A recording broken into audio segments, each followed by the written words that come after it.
What is up, everybody? This is Keith Mitchell here at PAX West 2024, or as they call it, PAX Prime. This is the very first time Outerhaven's ever been here, so hope I don't screw up too bad. And behind me is a game that I've been talking about for a little bit, but we're going to talk to a gentleman who knows a bit more about this game than I do. Justin. How's it going? What's going on, man? So PAX Prime. Wait, hold up. PAX Prime. It's been a minute since I heard that. So if you look around, it keeps saying PAX Prime, but because it was the first one. Yeah, for sure. So I remember that. Yeah, so yeah. PAX Prime, PAX West, either way, we're here, we're having fun. That's tight. Tell me a bit about this game. So yeah, Jay and Silent Bob, classic side-scrolling brawler, has that arcade vibe, hand-drawn artwork. We teamed up with Kevin Smith and Jason Mewes to make the game. It's been in development for quite some time. It's a passion project. It's been through some ups and downs as far as like funding and that kind of stuff. So which is one of the reasons why it took a little while to get to where it's at. But I mean, you could see all the passion with the game. Yeah. So we talked briefly and you glossed over it. You said it's been in works for a while. Now, how long is a while? It's been 8 years. It's been in development for 8 years. 8 years. Yeah. So that's crazy because you talk about games that have been in development so long, like AAA games, and when you say that long, people go, wow, that's been a very long time. Yeah. So people don't really understand that when you have a game, I guess this can be considered an indie game? Oh, it's totally indie. Yeah. We had to raise our own money for it. We raised our own money through a crowdfunding platform, and there was some complications with that process in the middle of it. But we had the initial funding to really get going, and then when that kind of slowed down, we had to say, hey, we have to raise more funds because it was completely independent. Like we didn't take any publishing dollars, none of that. So if you could imagine like a really, really good team of artists that have been in AAA, have been in like big games, that's where I got my start after college. Was I was in AAA. We have to figure out how to like just keep the thing going, if that makes sense. So, beat 'em up. It seems like beat 'em up games are in a resurgence right now. We've had Teenage Mutant Ninja Turtles, we've had Streets of Rage 4, we've got the Double Dragon Gate and Rise of the Dragons, how to get that right. Yeah. We also have the G.I. Joe game, which I'm looking at behind or in front of me, and countless other ones have coming out. So, what inspirations does this game draw upon? It's been developed for 8 years. Clearly, it looks like when I saw from people playing it, it's drawn from a lot of old school beat 'em up titles as well. Yeah, I would say mostly fighting games. Fighting games? Yeah. So Marvel vs. Capcom, Tekken, those are the two games. Also Street Fighter 3 Third Strike. Those are the games that we're really drawing from. So you can see it in the combat. There's tons of combos in the game. There's assists. So we're drawing from the View Askew universe, so Kevin Smith's universe. Okay. You traverse through their world, and there's a lot of like care taken into the background design. There's a lot of Easter eggs. Your assists, which are like Marvel vs. Capcom, Marvel vs. Capcom 2, that whole series, are characters from the View Askew universe. So, excuse me for a moment. You kind of got me geeking out because you said it's from fighting games. Now, beat 'em up, and then you're taking influences from actual fighting games. You're talking about the assists and combos. So I gotta know, how in depth are these combos? Like a couple hits, or can we actually like beat somebody down, knock them off the ground, back up again, things like that? What are we talking about? Yeah, there's a launcher. So you have a launcher, and similar to Marvel vs. Capcom and some of these other games, when you press down and heavy attack, you launch them, and then you jump up immediately and you start beating them down. You could also juggle them between, it's a 2-player game, couch co-op. You could juggle them between the characters. And then also, like we said, the combos are crazy. We had to actually tone it down because it was too complicated. Like we really had like Tekken-esque combos where it's like, they'll never hit the ground.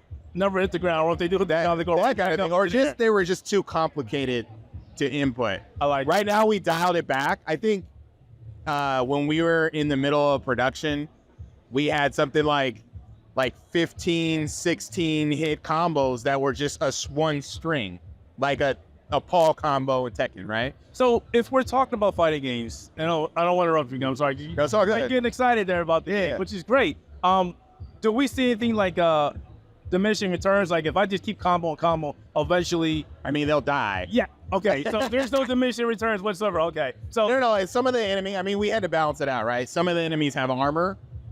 You have to fight them in a certain way. Okay. The enemies are coming out of nowhere, so they'll interrupt.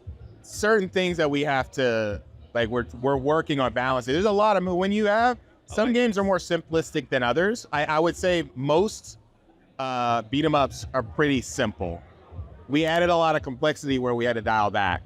In our previous game, we did the same thing, actually. So, like, for instance, in the moveset that you have now, you have a dodge roll, right? You have iframes, you have invincibility frames there. Okay. You have a block, you have a heavy attack, you have a light attack.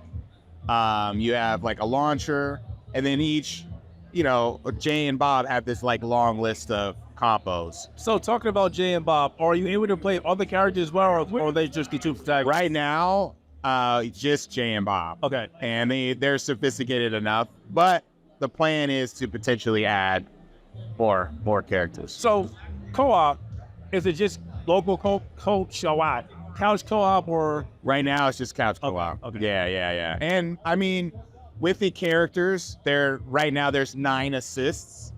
So as you're going through the levels, you're communicating with these like NPCs, which are characters from Kevin Smith's universe, right? The Viewsk universe. So it's kind of like a beat 'em up, but also kind of got some minimum RPG elements to it as well then? Light, very light. Okay. Yeah, like you unlock these characters. Also, you level up.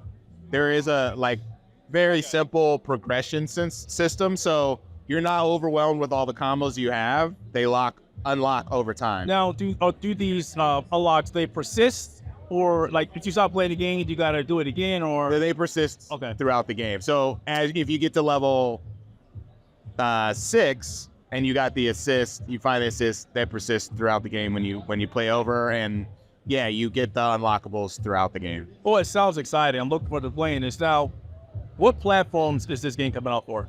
Right now, we're focused on Steam, and then it's going to come out for every platform. PlayStation 5, Xbox Series X, Nintendo Switch. We've been testing it on the Steam Deck and the ROG, the Ally X. So, and it looks gorgeous. Like, it plays perfectly on those systems. So, ROG Ally has been my console of choice when I'm not home. Like, when I was packing the Elite to come to PAX, I was like, should I bring my gaming laptop? And I don't want to bring this 10-pound behemoth with me. But I have the ROG Ally, and I'm playing my games on the plane, and I'm like, great. So I'm glad to see that you guys are also focused. Yeah, definitely. I mean, I'm traveling so much. We were at Bit Summit because the game is being published by my other company, the Mix Games.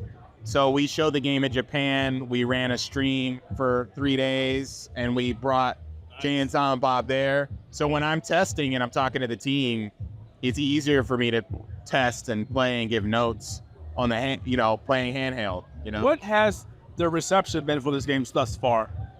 I mean, great. Like it doesn't look like any team made it.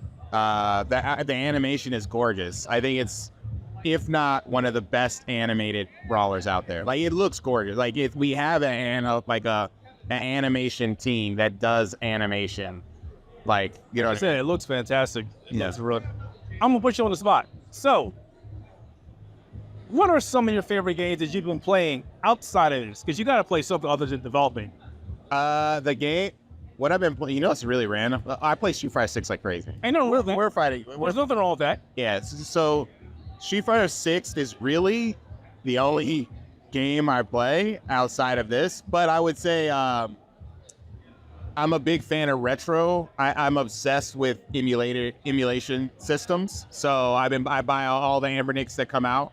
So I just beat Metroid Zero Mission a couple nights ago. Great game. Yeah, I love that. So, and then because we run the Mix, I play a lot of indie games just to try them out and get feedback and that kind of thing. And we have other games in production too. I know there's about Cry Blood Punch. Oh, talk about it. Yeah, we are releasing Rugrats, which also checking that out too. Yep. Yeah, so that's another game that we're developing. So I'm playing that. We have around 3-4 games in production. You keep it busy. You keep it very busy. Super busy. Yeah. Oh, I wish you nothing but success for this game. This looks amazing. Can't wait to try it myself. Street Fighter 6 guy. There's nothing wrong with Street Fighter 6. I like Street Fighter 6, but I also gotta get my Tekken 8 in there. I am Tekken. I'm really good at Tekken. Tekken is my game. For some reason, Street Fighter 6 got some hold on me. Oh, and so I know when I was gonna say rip off the plastic because that's not even gonna happen. It's just like a download. But when I start playing Tekken, it's over. I'm not gonna drop. Have you had a chance to check out Terry yet in Street Fighter 6? Who? Terry. Oh, fuck yeah. Well, no. Sorry, I don't know. Are you good? No. So I didn't get. I mean, I've been following it because I'm. That's all I look when I'm on YouTube. I'm looking. I'm at FGC. It's so amazing that Terry is in Street Fighter 6. It's because for those who remember, it was this big Capcom versus SNK thing back in the day, and they were ripping off each other's characters. So Terry was kind of like SNK's Ken, and now we have Ken actually fighting against Terry. It's that's crazy. Yeah. Ken is better, but I'd be funny if it was Rio though. Right? That would be. That's a strange. That's a Rio versus Ryu. Yo, if Capcom SNK make it happen. They did a great job with the characters and character balancing, and they gave him a lot of love. So I'm really happy to see. And I played City of the Wolves quite a bit, and that game is fantastic. You played that Summer Game Fest. Yeah, me too. Waiting for that game to come out. But all right, guys, thank you very much. Thank you, Justin, man. That was great. Sorry about the enforcer telling us to get out the link, but it's PAX. Hey, guys, Keith here from the Outerhaven Production at PAX West 2024. Keep watching our great content. Check us out at theouterhaven.net, and keep all gaming.